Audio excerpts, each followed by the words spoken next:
Hi friends, ഇന്ന് നമ്മൾ നോക്കാൻ പോകുന്ന ടോപ്പിക് welded connections ആണ്. So when two or more structural members are connected by welds, connection is known as welded connection. അപ്പോൾ രണ്ട് മെമ്പേഴ്സിനെ അതിൻ്റെ മോൾട്ടൺ സ്റ്റേറ്റിലോട്ട് നമ്മൾ മാറ്റിയിട്ട് കണക്ട് ചെയ്യുന്നതിനാണ് welded connection എന്ന് പറയുന്നത്. So അതിൻ്റെ specifications of weld. So it can be specified by size of the weld as effective length LE, throat thickness T. Cross section of the weld എന്ന് പറഞ്ഞാൽ arc of a circle ആയിരിക്കും. ഒരു സർക്കിളിൻ്റെ ആർക്ക് shape ആയിരിക്കും cross section എടുക്കുമ്പോൾ കിട്ടുന്നത്. Now the distance between the root and the toe, അതായത് ഈ റൂട്ടും ടോയ്ക്കും ഇടയിലുള്ള ഈ സർക്കിൾ ആർക്കോ സർക്കിളിൻ്റെ റൂട്ടിനും ടോയ്ക്കും ഇടയിലുള്ള ഡിസ്റ്റൻസ് ആണ്.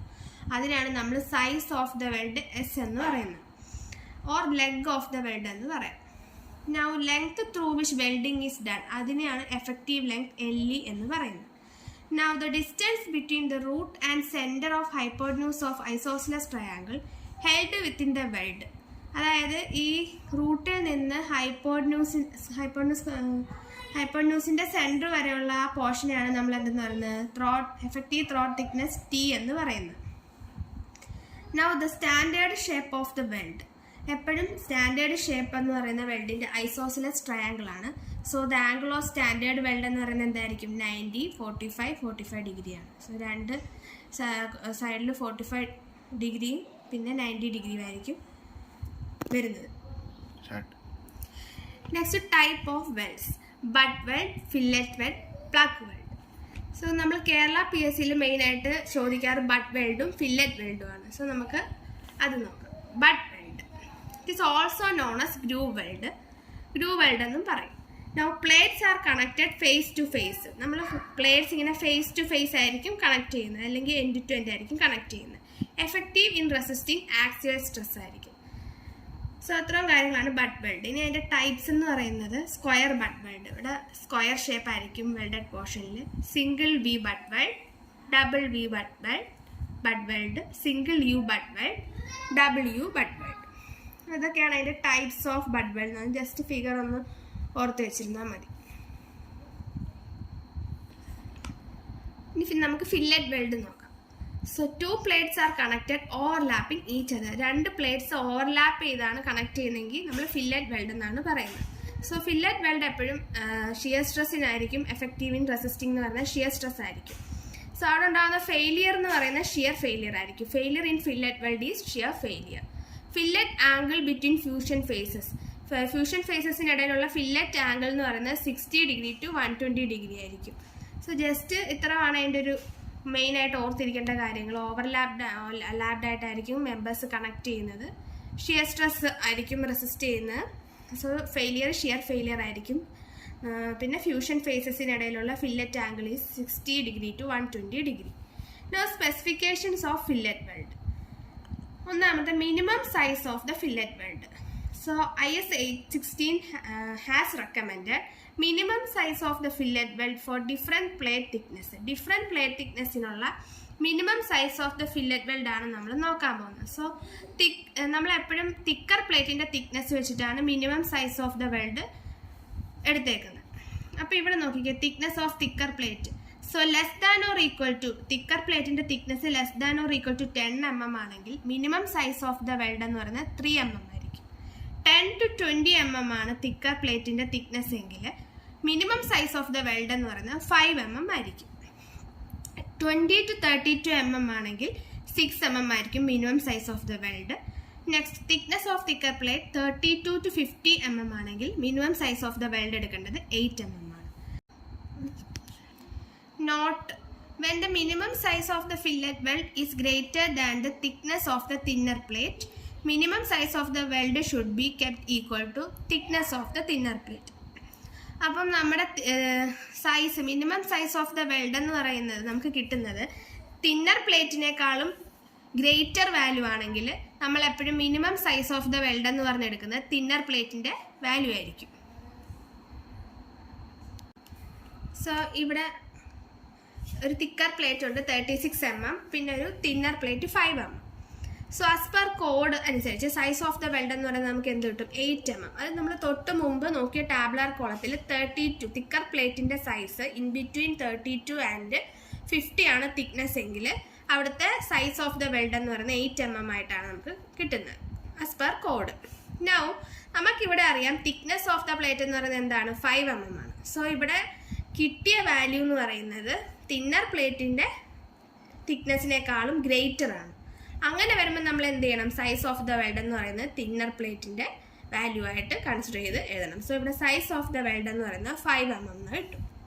അതാണ് നമ്മൾ കുറച്ച് മുമ്പ് നോട്ടായിട്ട് പറഞ്ഞത്. ആസ് പെർ കോഡിൽ നിന്ന് നമുക്ക് കിട്ടുന്ന സൈസ് ഓഫ് ദ വെൽഡ് എന്ന് പറയുന്നത് തിന്നർ പ്ലേറ്റിന്റെ തിക്നെസ്സിനേക്കാളും കൂടുതലാണെങ്കിൽ എപ്പോഴും സൈസ് ഓഫ് ദ വെൽഡ് എന്ന് പറയുന്നത് minimum size of the weld എന്ന് പറഞ്ഞെടുക്കേണ്ടത് തിന്നർ പ്ലേറ്റിന്റെ തിക്നെസ് ആയിരിക്കും. ഇനി അടുത്തത് maximum size of the weld. Minimum size ആണ് നമ്മളിപ്പോൾ നോക്കിയത്. നെക്സ്റ്റ് ഇനി maximum size of the weld. Maximum size of weld equal to thickness of the thinner plate minus 1.5. Thinner പ്ലേറ്റിന്റെ തിക്നെസ്സിൽ നിന്ന് 1.5 കുറയ്ക്കുമ്പോൾ maximum size of the weld കിട്ടും. ഒരു എക്സാമ്പിൾ നോക്കുകയാണെങ്കിൽ ഇപ്പം 2 പ്ലേറ്റ് ഉണ്ട്, 8 mm 8 mm. അങ്ങനെ maximum size of the weld എന്ന് പറയുന്നത് എന്തായിരിക്കും? 8 mm. അതായത് തിന്നർ പ്ലേറ്റിന്റെ size 8 mm minus 1.5 which is equal to 6.5 mm ആയിരിക്കും. That is maximum size of the weld should not exceed 6.5 mm. Maximum size 6.5 മില്ലിമീറ്ററേക്കാളും കൂടാനായിട്ട് പാടില്ല, അത്രേ ഉള്ളൂ. അപ്പോൾ എപ്പോഴും maximum size of the weld എന്ന് പറഞ്ഞാൽ thickness of the thinner plate minus 1.5 ആയിരിക്കും. Next, effective throat thickness T. For fillet weld, effective throat thickness T is equal to K into size of the weld. K എന്ന് പറഞ്ഞാൽ coefficient based on angle between the fusion faces. നമ്മൾ ആദ്യമേ പറഞ്ഞു fusion faces എന്ന് പറയുമ്പോൾ fillet ആംഗിളിൻ്റെ fusion ഫേസസിൻ്റെ ഇടയിലുള്ള fillet angle എന്ന് പറയുന്നത് 60 to 120 ഡിഗ്രി ആണുള്ളത്. അപ്പം കെ എന്ന് പറയുന്നത് എന്താണ്? Based on the angle between the fusion faces. Coefficient based on the angle between the fusion faces ആണ്. So throat thickness, effective throat thickness എന്ന് പറഞ്ഞാൽ K into size of the weld ആണ്. അപ്പോൾ ഈ കെ വാല്യൂ എന്ന് പറഞ്ഞാൽ നമുക്ക് ഈ ടേബിളിൽ നിന്ന് കിട്ടും. Angle between the fusion faces 16 to 90 ഡിഗ്രി ആണ് റേഞ്ച് എങ്കിൽ കെ എന്ന് പറഞ്ഞാൽ 0.7 ആണ്. 91 to 100 ആണെങ്കിൽ 0.65ഉം 101 to 106 ഡിഗ്രി ആണെങ്കിൽ 0.6 ആയിരിക്കും കെയുടെ വാല്യൂ. Next angle between fusion face 107 to 113 ഡിഗ്രി ആണെങ്കിൽ കെയുടെ വാല്യൂ 0.55 ആയിരിക്കും. 114 ഡിഗ്രി ടു 120 ഡിഗ്രി ആണെങ്കിൽ കെയുടെ വാല്യൂ 0.5 ആയിരിക്കും. സോ ഈ വാല്യൂ കിട്ടിക്കഴിഞ്ഞാൽ നമുക്ക് അതിവിടെ സബ്സ്റ്റിറ്റ്യൂട്ട് ചെയ്താൽ നമുക്ക് എഫക്റ്റീവ് ത്രോട്ട് തിക്നെസ് എന്ന് പറയുന്നത് കെ കിട്ടും. അതിൻ്റെ കൂടെ സൈസ് ഓഫ് ദ വെൽഡും കൂടെ കിട്ടിക്കഴിഞ്ഞാൽ നമുക്ക് രണ്ടും കൂടെ മൾട്ടിപ്ലൈ ചെയ്യുമ്പോൾ ടിയുടെ വാല്യൂ കിട്ടും. Usually angle given is 60 to 90 ഡിഗ്രി. സോ നമ്മൾ കോമൺലി കൊടുക്കുന്നത് 60 to 90 ഡിഗ്രി ആയിരിക്കും angle between the fusion faces. അങ്ങനെയാണെങ്കിൽ കെയുടെ വാല്യൂ 0.7 ആയിരിക്കും. നമുക്ക് ആ ടാബ്ലർ കോളത്തിൽ നിന്നത് കിട്ടും. So T equal to K into S which implies T equal to 0.7 into S. Therefore, we can conclude that T is equal to 0.7 into thickness of the smaller plate. അപ്പം effective throat thickness T എന്ന് പറയുന്നത് 0.7 into thickness of the smaller plate എന്ന് കിട്ടും. നമുക്കിനി value ഈ range അല്ലാതെ question വേറെ റേഞ്ചാണ് തരുന്നതെങ്കിൽ, ആംഗിളിൻ്റെ value വേറെയാണ് തരുന്നതെങ്കിൽ ഈ 0.7 മാറി അതനുസരിച്ചുള്ളത് ടാബ്ലർ കോളത്തിൽ നമ്മൾ എഴുതണം. കോമൺ ആയിട്ട് ഇപ്പോൾ ക്വസ്റ്റ്യന് അങ്ങനെയൊന്നും തന്നിട്ടില്ലെങ്കിൽ നമുക്ക് ഈ ഇക്വേഷൻ തന്നെ ഇട്ട് സബ്സ്റ്റിറ്റ്യൂട്ട് ചെയ്ത് കണ്ടുപിടിക്കാൻ പറ്റും. Now fillet weld is not used when angle between the fusion faces less than 60 degree and greater than 120 degree. Angle എന്ന് പറയുന്നത് less than 60 ഡിഗ്രിയോ അല്ലെങ്കിൽ greater than 120 ഡിഗ്രിയോ ആണെങ്കിൽ ഫില്ലറ്റ് വെൽഡ് നമ്മൾ യൂസ് ചെയ്യത്തില്ല. അതുപോലെ തന്നെ cross section of standard fillet weld എന്ന് പറഞ്ഞാൽ ട്രയാങ്കിൾ ആയിരിക്കും. whose base angles are 45 degree, അതായത് ഐസോസെലസ് ട്രയാങ്കിൾ ആയിരിക്കും. Now effective length, next one. Effective length LE is equal to overall length minus 2S ആണ്. അതായത് ഓവറോൾ ലെങ്ത്തിൽ നിന്ന് 2 into size of the weld minus ചെയ്യുമ്പോൾ effective length of the fillet weld കിട്ടും. Minimum effective length LE minimum എന്ന് പറഞ്ഞാൽ 4S or 40 mm. 4 into size of the weld or 40 mm. അതാണ് minimum effective length LE minimum എന്ന് പറയുന്നത്. So അത്രയാണ് fillet വെൽഡിനെ കുറിച്ച് നമ്മൾ ഇമ്പോർട്ടൻ്റ് ആയിട്ട് ഓർത്ത് വെക്കേണ്ട പോയിന്റ്സ്. നെക്സ്റ്റ് നമുക്ക് ഇപ്പം നമ്മൾ ഇത്ര നേരം ഡിസ്കസ് ചെയ്തത് സ്പെസിഫിക്കേഷൻസ് ഓഫ് ഫില്ലറ്റ് വെൽഡ് ആണ്. ഇനി നമ്മൾ നോക്കുന്നത് സ്പെസിഫിക്കേഷൻസ് ഓഫ് ബട്ട് വെൽഡ് ആണ്. സോ അതിൽ ഏറ്റവും ആദ്യം size of the butt weld. Size of the butt weld is specified by effective throat thickness. Effective throat thickness വെച്ചിട്ടാണ് നമ്മൾ സൈസ് ഓഫ് ദ ബട്ട് വെൽഡിനെ സ്പെസിഫൈ ചെയ്യുന്നത്. Effective throat thickness of butt weld in single grooved butt weld effective throat thickness T is equal to 5/8 into thickness of the smaller plate. നമ്മൾ നേരത്തെ types കണ്ടായിരുന്നു single grooved പിന്നെ double grooved ഒക്കെ. So അതിൽ single grooved ആണ് നമ്മുടെ but weld എങ്കിൽ effective throat thickness T എന്ന് പറയുന്നത് 5/8 into thickness of smaller plate ആയിരിക്കും. ഡബിൾ ഗ്രൂഡ് ആണ് ബട്ട് വെൽഡ് എങ്കിൽ ഡബിൾ ഗ്രൂഡ് ബട്ട് വെൽഡ് ആണെങ്കിൽ T is equal to thickness of the smaller plate ആയിരിക്കും. സോ സിംഗിൾ ആണെങ്കിൽ ഇതിൻ്റെ കൂടെ ഒരു 5/8 നമ്മൾ മൾട്ടിപ്ലൈ ചെയ്യണം. ഡബിൾ ഗ്രൂഡ് ആണെങ്കിൽ just T is equal to thickness of the smaller plate തന്നെയായിരിക്കും. Next is overlapping.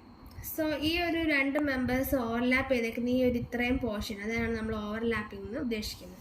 So overlap should not be less than 5 times the thickness of the smaller plate. So ഈ overlap portion എന്ന് പറയുന്നത് നമ്മുടെ smaller പ്ലേറ്റിന്റെ തിക്നെസിന്റെ 5 ടൈംസിനേക്കാളും കുറഞ്ഞു പോകാനായിട്ട് പാടില്ല. അതാണ് overlap should not be less than 5 times the thickness of smaller plate എന്ന് പറയുന്നത്. ഇനി next permissible stresses in velds. അതൊരു ടാബ്ലർ കോളം ജസ്റ്റ് ഈ വാല്യൂസ് നമ്മൾ ഓർത്തിരുന്നാൽ നമുക്ക് പ്രോബ്ലം ചെയ്യാനൊക്കെ എളുപ്പമായിരിക്കും. So, type of stresses: axial, tensile or compressive stress on the throat section of the butt weld ആണെങ്കിൽ അവിടെയുള്ള പെർമിസിബിൾ സ്ട്രെസ് എന്ന് പറയുന്നത് 150 Newton per millimeter square ആയിരിക്കും. ഇനി maximum bending stress in tension or compression.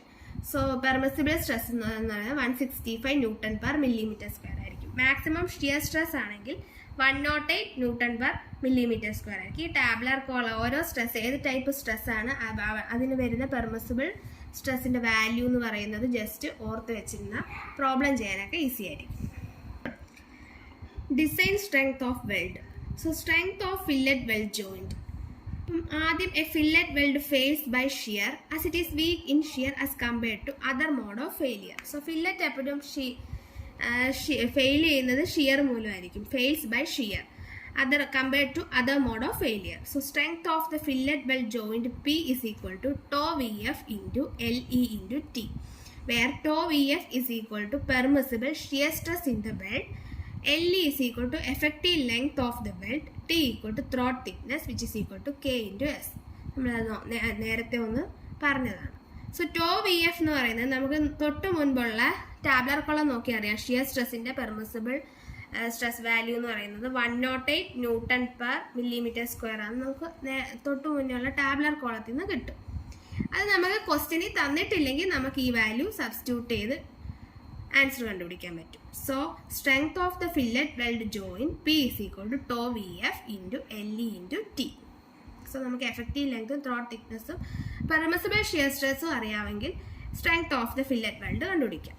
Now strength of the butt weld P equal to permissible stress in the compression or tension into LE into T, where LE is the effective length of the weld, T is the throat thickness, and permissible stress in tension or compression is taken as 150 Newton per millimeter square if not given.